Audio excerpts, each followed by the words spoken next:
monsieur, bonsoir et bienvenue au 19h de ce 21 août à la une de l'actualité. En application des instructions du président de la République, départ du port de Skikda de la première cargaison de 30 000 tonnes de fioul en solidarité avec le Liban frère dans les conditions difficiles par lesquelles il passe.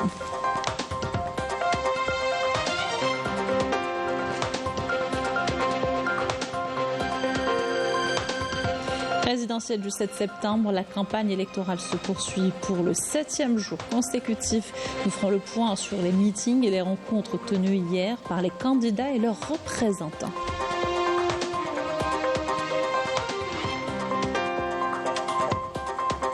Gros plan ce soir sur la récolte de raisins de table qui bat son plein à Boumeldes. Une production record de 4,5 millions de quintaux est estimée dans 30 champs de Boudoua. Où les détails tout à l'heure.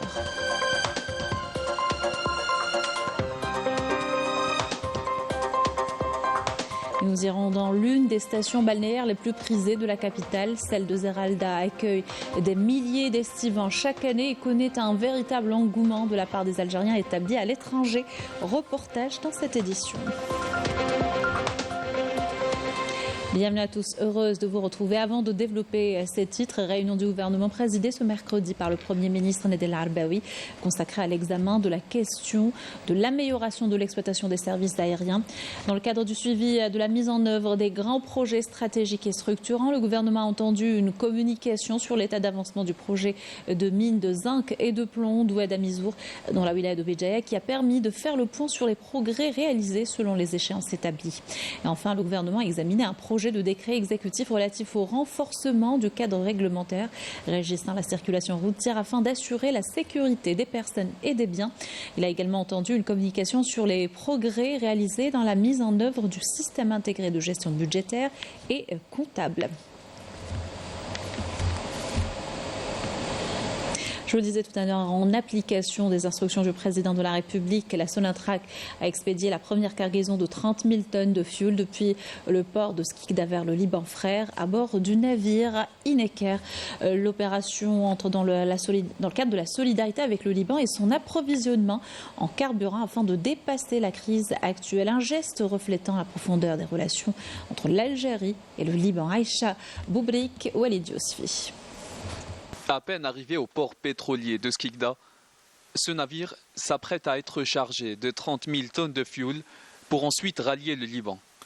Il s'agit d'une aide destinée à faire fonctionner les centrales électriques libanaises après la panne de courant généralisée qu'a connue le pays il y a quelques jours. Toutes les filiales de Sonatrach œuvrent à mettre en place toutes les conditions nécessaires pour réussir cette opération. Ce fioul est produit à Skikda selon les normes internationales, puis exporté à partir du nouveau port de Skikda. Tous les moyens humains et matériels sont mobilisés pour charger le carburant et le transporter vers le pays du Cèdre dans les plus brefs délais. Nous avons effectué aujourd'hui une manœuvre d'accostage du navire algérien Ineker en mettant à disposition tous les moyens nécessaires tels que les remorqueurs, le pilote maritime, les amarres ainsi que les marins afin d'assurer l'accostage du navire en toute sécurité. L'opération de chargement devra durer 8 heures, une initiative largement saluée par Beyrouth, de quoi renforcer les relations historiques liant les deux pays frères. Présidentielle du 7 septembre, la campagne électorale se poursuit pour le 7e jour consécutif. Hier, les candidats et leurs représentants ont enchaîné les meetings et les rencontres avec les électeurs. Je vous propose un résumé de cette 6e journée. Mariam Damis. Le candidat du MSP pour la présidentielle, Abdelali Hassani Shrif, a affirmé depuis Mascara que son programme électoral était porteur d'un projet de réforme et de décollage économique qui puise sa référence dans la déclaration du 1er novembre et du serment des Chouhada qui se sont sacrifiés pour que l'Algérie vive libre et indépendante. D'après Hassani, le programme tend à asseoir une économie libre à dimension sociale, s'appuyant sur la justice et la distribution équitable de la richesse, tout en accordant un intérêt à l'agriculture à l'industrie et au commerce. Hassani a qualifié cette présidentielle de décisive étant donné que l'Algérie fait face à des défis en raison de ses positions, son histoire, sa place stratégique et son potentiel humain. Il a appelé tout un chacun à se mobiliser et à se rendre massivement aux urnes le 7 septembre prochain pour élire le prochain président du pays. Il s'engage à créer des emplois pour réduire le chômage, à développer le tourisme comme source de revenus et à encourager l'investissement dans la région. Depuis la wilaya de Constantine, le candidat du FFS Youssef Aouchiche s'est engagé à créer les conditions favorables pour encourager les jeunes à investir et à innover. Lors de l'activité de proximité qu'il a eue dans la nouvelle ville Ali Menjli et la commune d'El Khoroub, il a souligné que la jeunesse algérienne possède toutes les capacités pour contribuer à l'édification d'une Algérie inclusive en suivant l'exemple des jeunes artisans de la révolution de libération nationale. Youssef Aouchiche a insisté sur le rôle central des jeunes dans l'Algérie qu'il souhaite bâtir s'il accédait à la magistrature suprême, détaillant les principales mesures contenues dans son programme en faveur des jeunes et s'engageant à assurer toutes les conditions nécessaires pour les encourager à l'investissement et à l'innovation, affirmant que la jeunesse est la clé du changement que sa formation politique souhaite atteindre.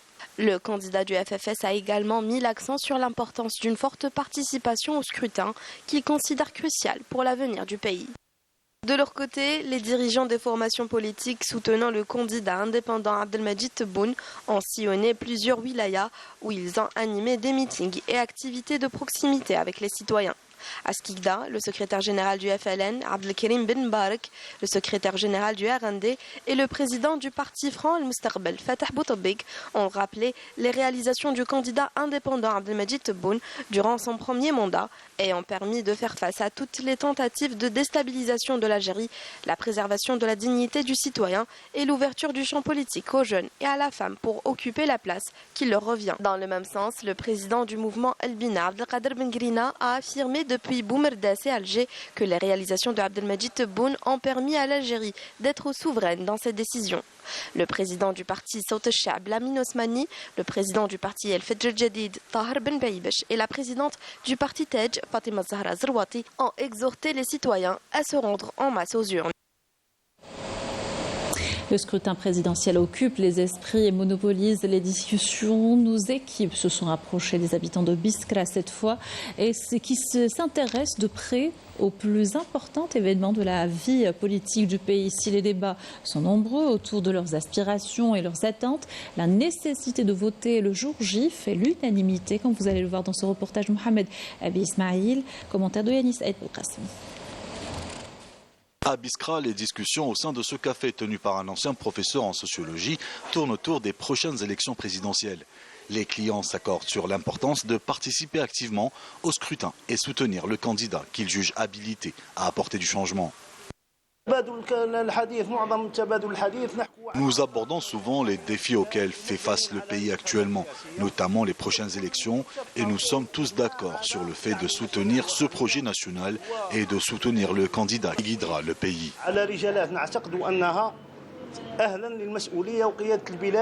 Pour les Biskris, ce scrutin représente une occasion de faire entendre leur voix et de contribuer à la stabilité et au développement du pays. Nous devons tous participer à cet important événement qui marquera un tournant décisif dans notre histoire. Nous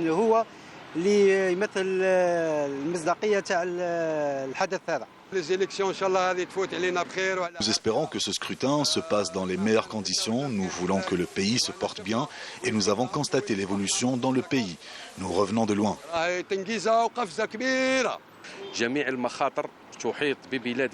L'unité nationale est impérative pour faire face aux menaces internes et externes, d'où l'importance d'une forte mobilisation populaire le jour du scrutin. Je souhaite que le 7 septembre 2024, les citoyens participent massivement à cette élection. Conscients de l'importance de ce scrutin, les citoyens insistent sur la nécessité de l'unité nationale pour faire face aux défis actuels en soulignant que le vote est un acte essentiel pour exprimer la volonté démocratique et garantir un avenir meilleur. Agriculture, la récolte de raisins de table bat son plein à Boumerdès, une production record. Cette année est estimée à 4 500 000 quintaux dans 30 champs viticoles à Boudouaou. Les variétés privilégiées sont le Red Globe et la Muscat, nous dit Saïda Bayouf, qui a rencontré certains exploitants de la région. EAC Boukahil dans la commune de Kharouba, Daïra de Boudouaou. Un champ de vignoble s'étalant sur une superficie de 8 hectares en système pergola avec un fruit abondant ayant atteint son cycle de maturation. Derrière ce travail ardu, le viticulteur Youssef Nemri, un ingénieur agronome qui voit à la terre une passion démesurée et qui n'a de cesse de l'inculquer aux générations futures. On a 8 hectares de vignobles de variété Red Globe et Muscat Victoria et on a 10 hectares d'oliviers. Le pergola, c'est pour le rendement. C'est plus rentable que le palissage normal. Estimez la production cette année à combien? Pour le Red Globe, à 150 quintaux par hectare. Pour la Muscat, 80. On a grandi, mes frères et moi, sur l'amour de la terre et vu que mon père était un ingénieur agronome, il nous a tout appris sur les techniques culturales et les bons conseils à suivre pour parvenir à une telle récolte de qualité. Pour l'irrigation, on a investi dans une retenue collinaire d'une capacité de 10 000 mètres cubes. Un autre verger viticole de 3,5 hectares à Boudouaou avec un rendement généreux de raisins de table et une autre belle histoire d'un féru de la terre nourricière. Ahmed, du haut de ses 80 ans, ne jure que par le labour. Moi, et à partir de l'âge de 13 ans, j'ai dédié tout mon temps à l'agriculture et je continue malgré mon âge avancé. Le vignoble requiert beaucoup de soins pour éviter toutes sortes de maladies et le résultat est excellent, comme vous pouvez le constater. Leader en matière de viticulture et couvrant ces dernières années plus de 50% des besoins nationaux en raisins de table, la wilaya de Boumerdès table sur une production abondante qui de plus est de qualité durant la saison agricole en cours. De Boumerdès s'étale sur une superficie de 20 000 hectares avec une estimation de production dépassant les 4 500 000 quintaux pour cette campagne. Actuellement, on est à une superficie en rapport aux superficies productives de 17 000 hectares. Les variétés les plus cultivées ou dominantes, c'est le Sabel, Cardinal et Red Globe.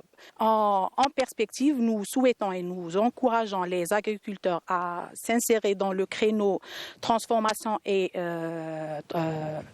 exportation. Il faut apprendre à dédier des terres agricoles pour l'exportation et à partir de là, on arrivera à obtenir une certaine stabilité en termes de fourniture pour les clients étrangers. Lorsque quelqu'un exploite une terre qui lui est dédiée, quelles que soient les fluctuations du marché extérieur, du marché local, il arrivera toujours à fournir son client. Une production abondante, toutes variétés confondues, qui augure d'une bonne saison, très encourageante pour la filière viticole. Dans le cadre des festivités de la journée nationale de Moudjahid commémorant le double anniversaire de l'offensive du Nord constantinois 20 août 55 et le congrès de la Soumam 20 août 56, des structures de l'armée nationale populaire dans les différentes régions militaires ont été baptisées au nom de Moudjahidine et Chouhada de notre glorieuse guerre de libération. Walid Yousfi.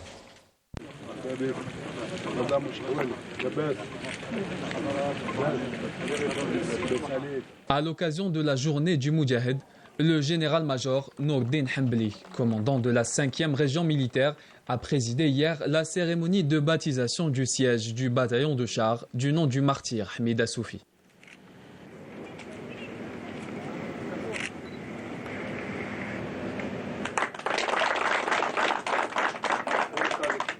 Cérémonie de baptisation également au niveau de la 1re région militaire, présidée hier par le général-major Ali Sidane, le commandant de la région.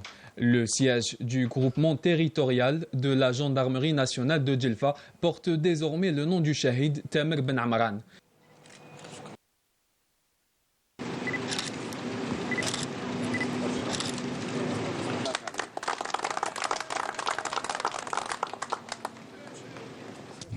Et le siège du 31e groupe d'intervention de la gendarmerie nationale de Djelfa a été baptisé du nom du shahid Zien Bouhali.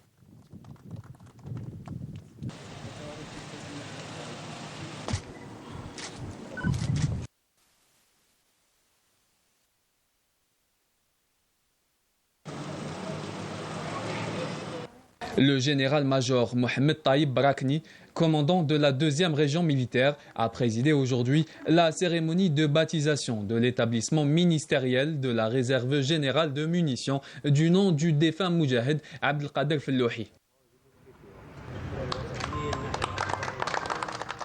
Au niveau de la 3e région militaire, le général-major adjoint du commandant de la région a présidé hier la cérémonie de baptisation du 28e groupement des gardes-frontières de Bni Ounif du nom du shahid Nahar Bouamama. Tenu en présence de cadres des autorités militaires et civiles. Lors de la cérémonie, des membres des familles des martyrs dont les différentes unités portent désormais le nom ont été honorés. Le musée central de l'armée a abrité une conférence d'histoire organisée en présence de hauts cadres de l'armée nationale populaire, de moudjahidines, de professeurs et de chercheurs en histoire, ainsi que de nombreux citoyens. À l'entame de la conférence, un documentaire autour de l'offensive du Nord constantinois en 1955 et de la tenue du congrès de la Sommam en 1956 a été projeté, intitulé « Sur la voie de la victoire, détermination réaffirmée », produit par la direction de l'information et de la communication de l'état-major de l'armée nationale populaire. Plusieurs interventions ont été faites par la suite par des enseignants universitaires. L'assistance a écouté également le témoignage vivant du Moudjahid Atamniya Abdallah autour de ces 2 étapes phares de l'histoire de la Révolution de libération nationale. Une exposition d'histoire a été organisée à l'occasion. Elle s'étalera jusqu'à la fin de la semaine. Le bilan opérationnel de l'ANP durant la semaine écoulée. Dans le cadre de la lutte antiterroriste, des détachements de l'ANP ont arrêté 14 éléments de soutien aux groupes terroristes lors d'opérations distinctes à travers le territoire national. Dans le cadre de la lutte contre la criminalité organisée, en continuité des efforts soutenus visant à contrecarrer le fléau du narcotrafic dans notre pays, des détachements combinés de l'ANP ont intercepté en coordination avec les différents services de sécurité 51 narcotrafiquants et ont mis en échec des tentatives d'introduction d'un quintal et 6 kg de kiff traités provenant des frontières avec le Maroc, alors que 40 kg et 259 g de cocaïne et 69 800 comprimés psychotropes ont été saisis. À Tamnarasset, Boujbadji Mortala, Ilizi, des détachements de l'ANP ont arrêté 414 individus et saisi 24 véhicules, 71 groupes électrogènes, 37 marteaux-piqueurs ainsi que des quantités de mélange d'or brut et de pierre, d'explosifs, d'outils de détonation et d'équipements utilisés dans des opérations d'orpaillage illicites. De même, 41 autres individus ont été arrêtés et 6 fusils de chasse, 4 pistolets automatiques, 4700 litres de carburant et 69 tonnes de denrées alimentaires destinées à la contrebande et la spéculation ont été saisis lors d'opérations distinctes à travers le territoire national. Les gardes-côtes ont mis en échec sur les côtes nationales des tentatives d'émigration clandestine de 106 individus à bord d'embarcations de construction artisanale, alors que 296 immigrants clandestins de différentes nationalités ont été arrêtés à travers le territoire national. Fin du communiqué du MDN. Le président de la République arabe sahraoui et démocratique a appelé mercredi le secrétaire général de l'ONU, Antonio Guterres, à assumer ses responsabilités envers le peuple sahraoui en mettant fin aux violations continues du droit international et du droit international humanitaire par l'occupant marocain. Brahim Rali souligne que la détérioration de la situation compromettait sérieusement les perspectives de relance du processus de paix au Sahara occidental, déjà au point mort. Dans une lettre adressée à Guterres, Rali l'appelle à user de l'autorité que lui confère la Charte des Nations Unies et des résolutions pertinentes pour assurer la protection des droits fondamentaux des Sahraouis au Sahara occidental occupé, un territoire en attente de décolonisation. À Gaza, énième attaque sioniste contre une école abritant des réfugiés palestiniens. 2 corps ont été sortis des décombres et 15 blessés, dont 10 enfants ont été transportés à l'hôpital après des frappes aériennes israéliennes ce mercredi sur l'école Salah ad-Din. Bilan provisoire puisque beaucoup de personnes se trouvent encore bloquées sous les décombres. Au moins 50 Palestiniens ont été tués ces dernières 24 heures dans des attaques de l'armée de l'occupation. Retour dans le pays où les stations balnéaires affichent complet. L'une d'entre elles, à Zeralda, accueille des milliers d'estivants chaque année et connaît un véritable engouement de la part des Algériens établis à l'étranger. Ces hôtels et ces différentes structures côtières proposent un cadre idéal pour passer d'agréables vacances, comme vous allez le voir dans ce reportage de Raouf Hamouche. Située à l'ouest de la capitale, la station balnéaire de Zeralda reste l'un des sites touristiques les plus prisés durant la saison estivale. Elle compte 4 hôtels d'une capacité de près de 1000 lits. Ici, toutes les conditions ont été réunies pour assurer la meilleure des prises en charge aux estivants venus des 4 coins du pays et surtout de l'étranger. J'habite à Paris, je suis venue en vacances avec mes enfants pour passer des vacances, pour montrer à mes enfants l'été en Algérie, comment ça se passe, les vacances, de leur montrer comment ils sont les vacances dans leur pays d'origine. Ils ont aimé, ils ont kiffé. Ah oui, ils ont kiffé. Ils ne peuvent pas aller ailleurs. Hein. Et pourtant, on a voyagé et tout ça, mais ils préfèrent tout le temps l'Algérie. Quand on a la piscine et quand on a la plage, et surtout une place privée de l'hôtel, c'est magnifique, c'est ce qu'on désire. On a passé d'agréables vacances, c'était bien, il y avait la mer, la piscine, et même les environs d'Alger, c'était agréable à visiter. Il y a Tipaza, on était à Tipaza, on a été à la Casbah d'Alger. Chaque année, je viens pour les vacances ici, ça passe bien. Oui, c'est moins cher, c'est trop bien. T'as la piscine, t'as la plage, l'accès. En plus de ça, t'as le soir, t'as les DJ ici, t'as les soirées. On a réussi quand même à avoir une chambre qui n'était pas très loin de la mer pour ne pas faire un long trajet avec le petit. Sur l'aspect restauration, c'est très bien, c'est diversifié, on a de tout, c'est très complet aussi. Ici, le touriste est roi et il doit bénéficier de tous les plaisirs du tourisme balnéaire. Sport nautique, activités de baignade, animation, balade en mer, mais aussi l'art de la table mettant à l'honneur la cuisine algérienne et méditerranéenne. Des services proposés à des prix concurrentiels pour encourager le tourisme intérieur. C'est d'ailleurs l'un des objectifs du groupe HTT qui a tracé toute une stratégie pour promouvoir la destination Algérie. Le groupe HTT a une vision très claire, c'est de proposer un produit touristique à forte valeur ajoutée et à un prix très contenu. Bien sûr, on vise la population algérienne, mais pas que. On n'a pas oublié notre chère diaspora établie à l'étranger. Donc nous avons mis en place des packages et des formules adaptées afin que ces derniers puissent se retrouver dans leur mère patrie, ne serait-ce que le temps d'un été. Nous essayons un maximum de diminuer nos prix afin qu'ils soient plus attractifs. Essayons d'être aux petits soins de nos clients. Nous avons un personnel très à l'écoute, très présent pour notre clientèle. Avec ses multiples facettes, l'Algérie attire d'année en année des touristes des 4 coins du monde. Des atouts touristiques et culturels qui lui ont valu d'être classés par l'Office mondial du tourisme parmi les destinations phares pour les 10 ans à venir.